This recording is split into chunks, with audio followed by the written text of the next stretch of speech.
I think just being the first to graduate college is like, you just kind of get fed up, and eventually down the line, like somebody has to get fed up. I feel like all it takes is one person to show up different in the family to change the whole trajectory. And so the pressure, like you were saying earlier, it comes from that. Yeah, that might be right. Might just had a breakthrough, Kristelle. Damn, I'm gonna have to say this again because I want to get it right. That's gonna be a good quotable for you. How do you navigate the tension between personal responsibility, creative ambition, and the pressure of being the first in your family to carve a path no one else has? Today, Chris Peay, co-founder of Cxmmunity Media, the Black-owned media agency, changing the face of gaming, entertainment, and culture, sits down to tell his story that we get to hear for the first time. Let's go behind the creative with Chris Peay. Let's take a look behind the creative.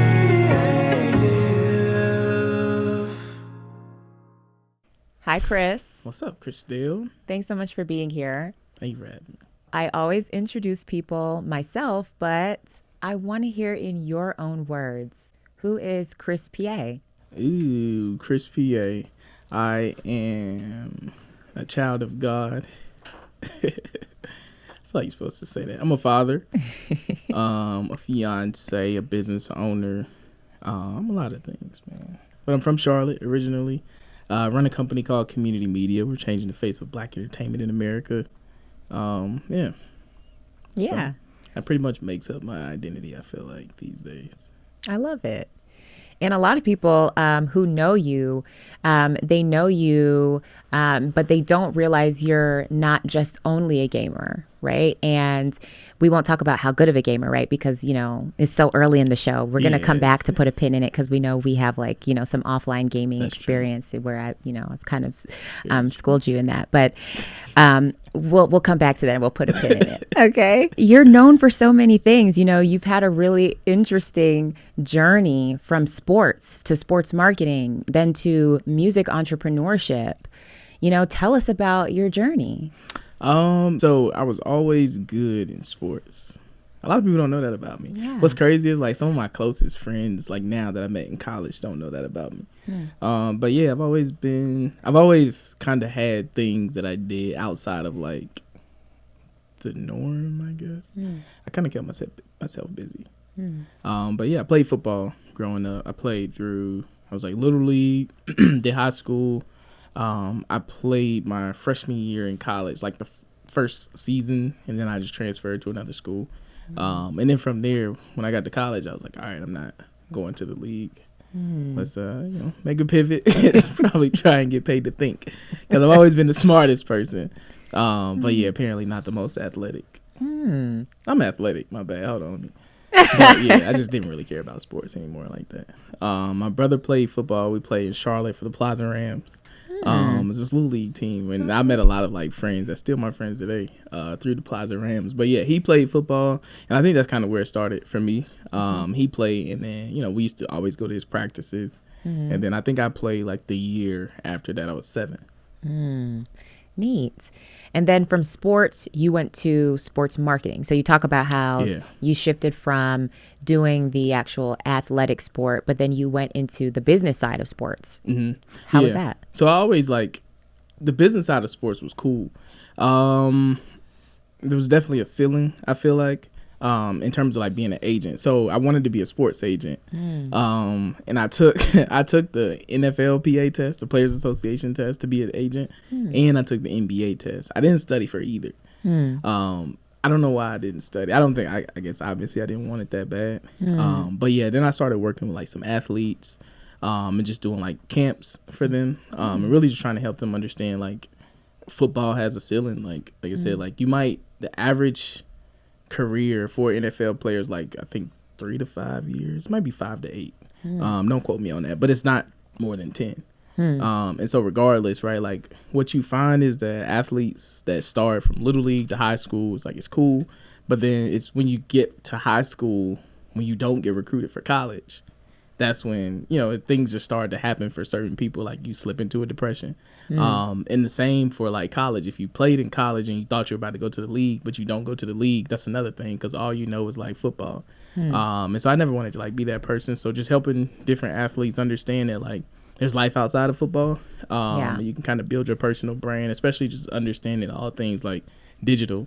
It's like you can create, content. You can start these different businesses. You can use pretty much your notoriety for being a professional athlete, and just making that transfer to the digital scene where, once football is over, you can now start to bring in like recurring revenue from just many different things from that football foundation. That's actually a really good point and such a great data point, because to your point, a lot of athletes that play college or collegiate football, when they don't get picked up by the league or when they don't go to the NFL, they usually are looking around and trying to figure out like what's next for me. We actually spoke to someone else about that recently, because you go all in on that, you train for that. It's a mindset, you kind of consume that and it becomes your life. And for you, when you came into sports marketing and that was really your bread and your butter, you realized at that stage then, I'm interested in going into entrepreneurship. And then you did, what was that transition like for you? So the transition from like sports marketing to entrepreneurship, it was cool. I don't know. I feel like I live life very fast. So like I don't stop to think about a lot of things. But I met Ryan, my co-founder, and business partner in Cxmmunity. We met in 2017, just we both wanted to be sports agents. It didn't happen for neither one of us, but we started a music company, pretty much, a music and entertainment company. Nexus Entertainment and Sports. And so we started doing these like independent artist showcases around Atlanta. We had a bunch of different artists, actually. Kenny Mason was one of like the most notable people who's still rapping to this day. But yeah, he was like one of the most notable people, and just doing that. But it was always cool. Like I always knew that I wanted to start a business. Like I sucked at jobs. A lot of people wouldn't hire me because I just couldn't play the role. Like I never wanted to like stay inside this lane that this box that, people try and put you in. I was always a rebel, I guess. But yeah, that was kind of entrepreneurship. It was natural because you just got to break rules. Yeah. And that's kind of what it boils down to.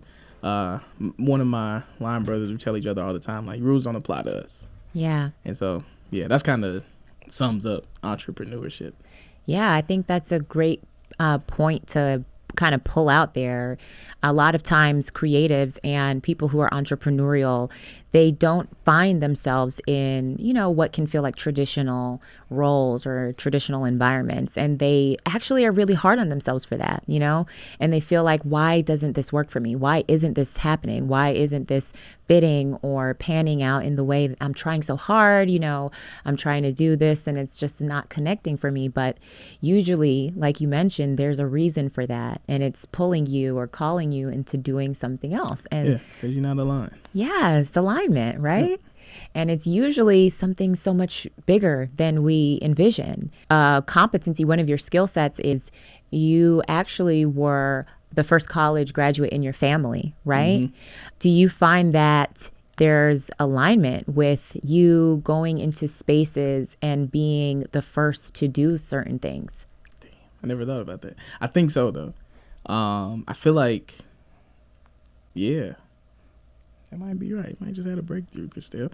I feel like the biggest thing with like being the first is, I don't know, it's hard, obviously, because it's like like who are you? You know what I'm saying? A lot of times you have those moments where it's like, who the fuck are you? Can I cuss? But then on the flip side, once you do it, it's just like, oh shit, like I'm exactly who I thought I was. Like everything worked out how it's supposed to be. So yeah, I think just being the first to graduate college is like, you just kind of get fed up, and eventually down the line, like somebody has to get fed up. I feel like all it takes is one person to show up different in the family to change the whole trajectory. And so the pressure, like you were saying earlier, it comes from that. But yeah, I think there's definitely some sort of like tie through to like being the first. So we started the first HBCU esports league for, competitive gaming league for HBCUs and HBCU students. First person to actually start a business, first person to like move outside of our hometown, Charlotte, North Carolina, first person to join a fraternity, first person to go to grad school. So all those things, man. I think that's why they say it's lonely at the top. I feel like it's not really, I don't necessarily think that I'm at the top, but the lonely part comes from, like nobody really understands you. Yeah. So you have to kind of be grounded within yourself. But I think so for sure.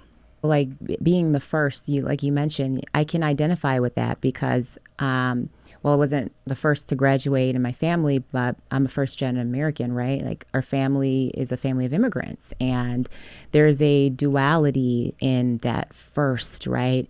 You're excited and you're proud of being the first to move to a new country, being the first to have home ownership, or being the first to, do something and in a new space and to have a certain set of achievements. But then there's also this pressure, right, to keep it up. There's a certain pressure to take care of a family. There's a certain pressure that comes along with that. And then when you do that for some time, there's also this expectation sometimes that the rest of your family could have. And I'm curious, do you identify with that, or do you feel that has been your experience? I don't think there's it might be an expectation, yeah, but I think it's more of an expectation that I have on myself.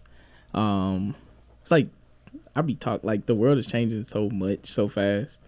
And a lot of times you can look back again being the first and it's like, damn, everybody doing the same thing. It's like the same stuff, like nobody's gonna change. So yeah, it takes that one person. Like I said, that's where the pressure comes from, but that's also when you have to realize, I guess, acceptance. Like it's on you. Mm-hmm. The fact that you have this vision, like it's not your fault, but God gave it to you. Mm-hmm. And he didn't give it to nobody else. So for me, like I wouldn't put entrepreneurship and all the things that I've been through in the last 5-6 years on anybody in my family. They would have been dropped the ball. Mm-hmm. Yeah, so it is what it is. It's all good. You got to change your my line brother sent me this quote. It said it said increase your sacrifices, or damn, I'm gonna have to say this again because I want to get it right. That's gonna be a good quotable for you. He said either increase your sacrifices or reduce your desires. Yeah. So at the end of the day, like your family is your family. They're gonna support you regardless, but you also have the opportunity to make new family. And so yeah, that's kind of what we're doing now. It's like, like we need people around us that think like us because everybody else don't. Like they're gonna be there, they're gonna support, they're gonna love you regardless. But you have to like start to increase, if you want to increase your desires, right? You have to increase your sacrifice, and sometimes that means less time with those people that you usually spend time with, and more time with people like y'all, for real, that just get it. Yeah. I find that's true. Like there almost has to be these two different types of networks you have, right? So you have a network of people that are familiar to you, this community of your family, or maybe a few friends, or, people that have come with you, or that were there in the beginning, that tell you, how proud of you they are, and that remind you how much you have done and how far you've come. But then there's this other network of people that may be peers, but there are people far ahead of you who remind you that you still have some work to do, right? That drive you, that motivate you and inspire you. And they remind you that you got to stay grounded, right? Yeah. Because when you walk in a room and you're surrounded by those who have put in the work, for some time ahead of you, it reminds you that there's still some, not necessarily grinding and hustling to do, but there's still so much more out there that you can do. Yeah. You ain't got no choice but to show up different. Yeah. It's like when everybody else is like, because you are your surroundings. As cliche as it sounds, it makes sense, right? If all your friends are drinking and smoking every day, then what I'm saying? What else do you have to do? Mm-hmm. But if you have friends that like y'all might go to the bar, but you talking about like the moon and stars and shit, and like I'm saying, just like business stuff, then it doesn't. It's that's kind of where you need to spend more time. Yeah. Everything else it becomes irrelevant. Yeah. And they're not saying that we don't have fun. Mm-hmm. But yeah, it's a mindset thing. So it's like who you put yourself around. Yeah. So how have you learned to navigate that duality, the tension or that friction in your own career? With like family. Or your community? I mean, I don't. There's never been tension. I think that's the weird thing for me, because like everybody always tells me like it's the same thing. Like, yo, you, like, bro, you don't need to be here. Like, and it was like that when we was younger too. Like, you know, you would be in the car with certain people and they gonna kick you out. Like, all right, but we'll holler at you, or like I'm about to drop you off at the at the house. What do you mean by that? So they would go do things that they don't necessarily, they know I'm not like up for, or I'm not supposed to be around. And so I would get dropped off at the house sometimes. Yeah, I was a good guy. But I think that's the balance. It's like just knowing who you are and then having those friends that fit those different bills. We was just in Charlotte, our hometown, yesterday, and just talking to one of the OGs that like he was one of our old coaches. He was one of my closest friends' uncles, and so he became our uncle. So that's like the community. But yeah, he was telling us, the same thing. Like, I always knew that y'all would be on the right path. And so just kind of pouring into it. So the balance, I guess, to answer your question, is like still being around it, but like you said, still having that other family and community. So you have these different people. You have the people where you can go home and they're going to remind you exactly who you are. Yeah. And you have the other people that you can kind of like have your head in the clouds with, because y'all are kind of on the same trajectory. So the balance is like you go away, you do the things that you need to do, you bring it back to the family, and you know what I'm saying, you try and inspire them. I was just telling somebody too about like Harriet Tubman, right? Because there's not everybody is always going to get it. Like some people just want to be left behind, and you have to leave those people behind. They'll come around later, maybe. Yeah. But if not, like you can't get distracted. You just got to keep going. Yeah. And how do you do that? Because there are some times where some people and some groups of people may not understand, especially Cxmmunity Media, the company, is and has been for some time largely focused on gaming and the subcultures of gaming. In an industry where you are carving a new path and you are doing something that is relatively trailblazing, right? Gaming industry is something that there are lots of advancements in, but you are doing something relatively, new. And I think it's very refreshing for a lot of people who have been looking for this and finding their identity in gaming. How do you tell communities or family or people who may not understand that this is something that is being done in alignment? And what advice would you give to someone who's doing something that may feel new or niche? I feel like for community, and the thing that we teach is like it's all things outside the norms of traditional Black culture. It's like traditional, I'm saying, what you think of when you think of Black people.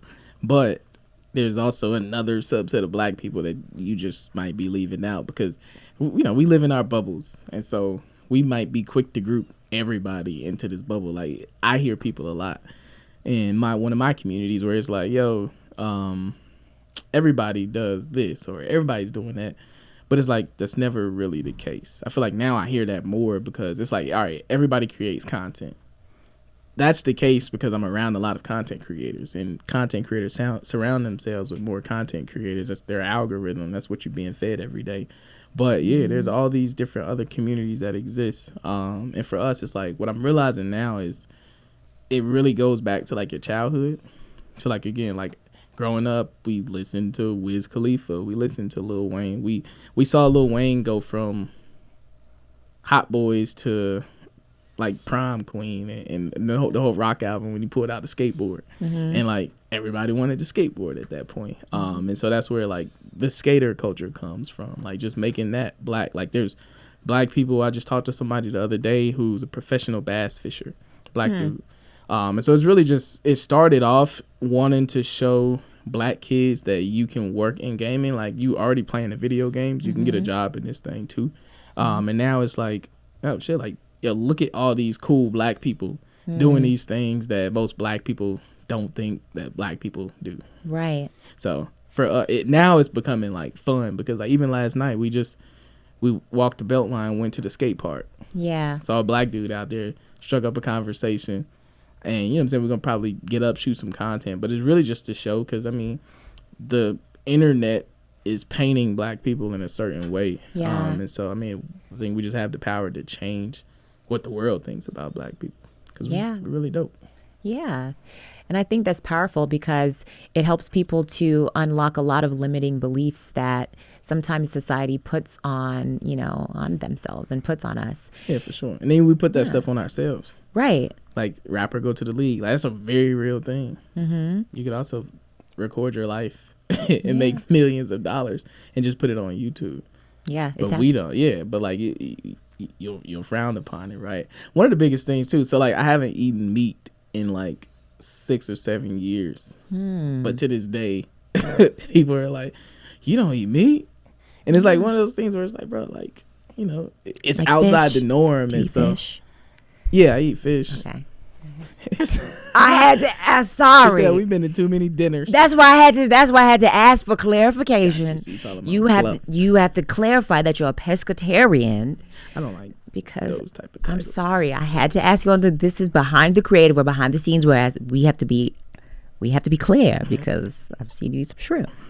Got you. Okay. So yeah, pescatarian. But for a lot of people, that is. Wait, let me laugh a little bit before you go back in. I'm so sorry.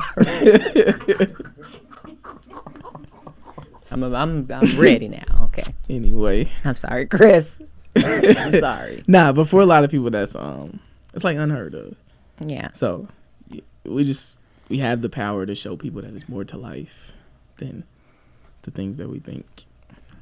That's very true. And Chris, I'm curious to ask you how have you transformed that and been able to elevate past these limiting beliefs? Because this is what holds a lot of people back. Yeah, right? I just had to realize that I'm different. Like I said, like acceptance. Because even to this day, like I can get in the car with the homies and I want to listen to Jid. I want to listen to J. Cole. But every time we get in the car, like we walk into the car and it's like, Chris, get in the back. Like you're not DJing. Because they don't let you put it on. Yeah, they don't want to hear my music. They're not letting me drive. They're not letting me DJ. I'm gonna turn on Earth Gang, and they gonna be like, I'm not gonna hear that Earth Gang shit. What? Yeah, they said it's not enough killing and drug dealing. Oh my gosh, that's crazy work. Yeah, that is crazy work.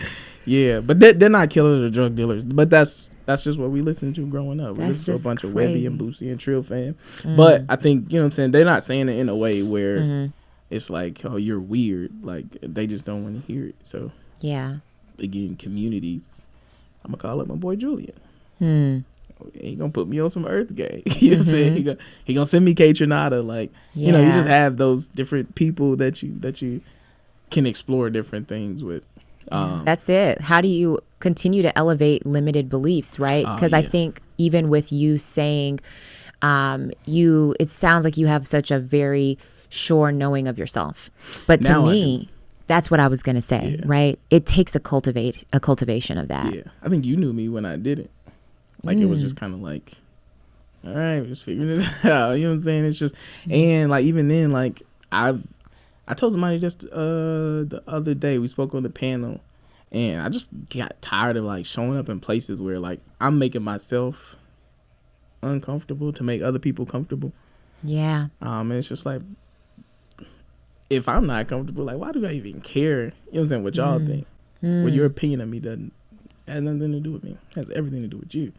What was that process like? How did you navigate through that process? Could you break it down? Yeah, it was like a dark cloud hanging over your head. And you just keep moving to try and, you watch the cartoons where like the dark cloud is like hanging over somebody's head and then they move and then the cloud comes and then like they move and the cloud comes. But you just keep moving and, keep doing shit. Like we started walking. I bought a bike. So I'm riding my bike on the Greenway. My son helped out a lot. I definitely helped out a lot. But really just like, talking to people. So again, like the balance is talking to my godmom. Like that's my guiding light. So she'll give me what's real and what's raw. And she's the type of person, like I'll call her and she'll be like, you want counsel? Or you want me to just listen? Listen, right. Yeah. And so I'm usually the person that always go for the counsel because I don't want nobody to tell me what I want to hear. That's not how you grow. So yeah, just a balance, knowing yourself takes time, I would say. But it's a process. It's a process. So the gym, I started boxing, going to therapy, reading books, going outside, and really just like getting to know yourself. I feel like that sounds cliche, but yeah. Yeah. That's really great. I'm happy to hear that. Thank you, Kristelle. Yeah. Thank you, Chrissy. That's amazing, because it's definitely one of the things, especially when someone has what we call brilliance, the brilliance factor, which is really a combination of your skill sets, your competencies, what makes you you that nobody else has, right? Your life experiences, what really chalks up the gifts that make you you. When someone has their brilliance factor, but they don't know how to activate it, or they have these limited beliefs or these boundaries that they don't protect, it really prevents someone from getting to the next level, their next level, or walking in alignment. And so, Chris, it seems like you've found that and you've ignited it, because finding it and knowing what it is and living in that are two different things. Yeah. And it's crazy. This is all like recent. I'm talking about as of like maybe a month of just like trial and error, man, just getting shit wrong, talking to people, being okay getting shit wrong too, because nobody knows anything. And I think just reading, like I read Elon Musk biography. It's like a thick book by Walter Isaacson. The challenge for myself was to finish the book. Excuse me, but when I read You always talk about Elon Musk. Yeah, Okay. y'all hate. No, I'm curious. Talk about it. So I talk about it because I read the book. It's like a 500-page book, I think. Like thick as Harry Potter. So I'm proud of myself, first of all, because I finished it. But just in reading it, like these dudes, I think what I liked is that it stripped them down of that genius, and it put them on like a level playing field of me. And so it made me think like, bro, if this dude can learn how to build a rocket, which came from a childhood dream that he had to go to space because he watched like Star Trek and some more movies, and now he's kind of like taking the world into the future as it relates to like electric cars and SpaceX and sending rockets to space. But in the grand scheme of things, nobody knows anything. Like everybody, you want to know something, you set a goal, you make a plan, and then you make it happen. It's that simple. It's not easy, but it's simple. And so I think the biggest thing is like just realizing that you can do it first and foremost. Yeah. Some communities will have you thinking that you can't do it, or maybe you're gonna be in church all your life screaming that you claim it, but never actually put action towards doing that thing. And so I didn't want to be that person, man. You see, I think every time we step outside, we see like 5 to 10 examples of what we don't want to be. And so it's just like, bro, just don't do that thing. Yeah. Wow. You said a word. So, Chris, tell me, how do you leverage that brilliance factor? And how do you now use it in your career? How have you branded this? It seems like you've been able to take it and make it a part of your career. How have you branded this brilliance factor? I think it's starting. So like this weekend was a test to like get comfortable on my own camera, because I do podcasts and stuff, but recording yourself in your life is like, who cares? Yeah. But in the grand scheme of things, like I said, it's who cares, because the community that you're in, they're kind of all doing the same thing. But there's a lot more people that need to hear that. And so you robbing them of the thing that they need to hear. Like I be thinking, like, just talking to some people back in Charlotte, like I know a lot of dudes that are younger than me that came up under me that, you know what I'm saying, was in the church, and they might have, jumped off the porch a little early, took a wrong turn, and they did some prison time. Fast forward, they're looking at me like, yo, like, I like the way you move. How are you doing this? Like, what are you doing? Yeah. And so for me, it's like, damn, I can't rob them. Yeah. Because, I mean, they actually want to do these things. And there's some people that like I said, there's some people that want to get ahead. There's some people that just want to be left behind.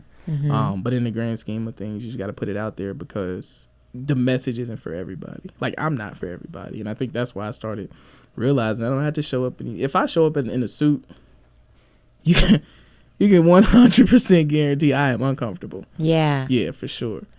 But if I don't, then yeah, like I show up like this, and I'm gonna reach the people that want to reach me, and people come up to me and talk too, and they might be in a suit. Yeah. Like, yeah, I like your pants. I like your Yeah. So those are my people. So balancing the brilliance, I think, just showing up as me and just letting whatever comes, whatever don't. It wasn't supposed to be coming anyway. I love that. Thanks, Chris, for sharing this. Thanks, Kristelle. Is there anything that you would leave someone who is following you, who is watching your story, that maybe needs to hear, how can I perhaps follow in line with you? What would you leave with someone? Start where you are. Use what you have.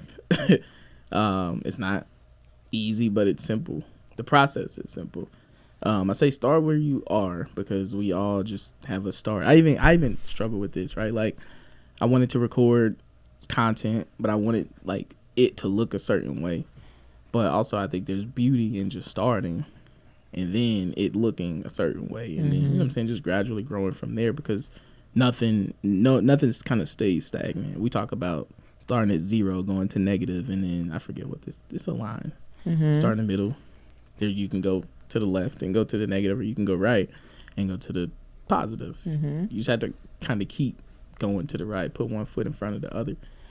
Use what you have, because even for me, again, like, we can go to a networking event and the person on stage might be an executive at such and such company, but the person next to you is that person that you actually need to meet. Right. Because that person, y'all come together, and now you kind of, y'all are growing together. I realized that about Atlanta, just with the music scene alone. Like, there is no Lil Baby without Young Thug.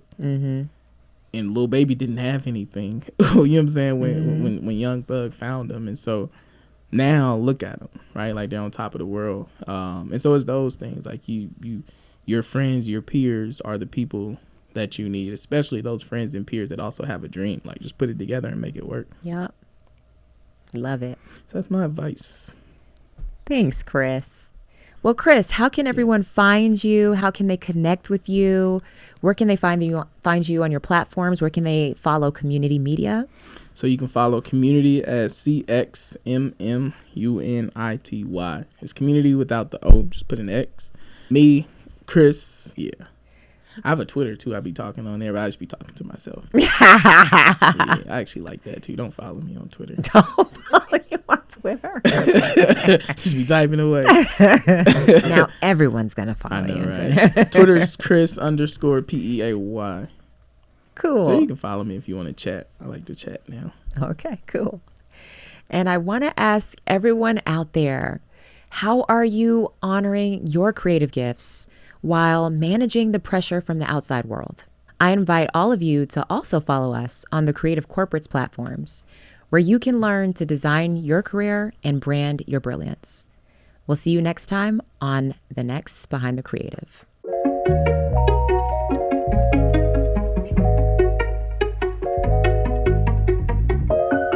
Let's take a look behind the creative.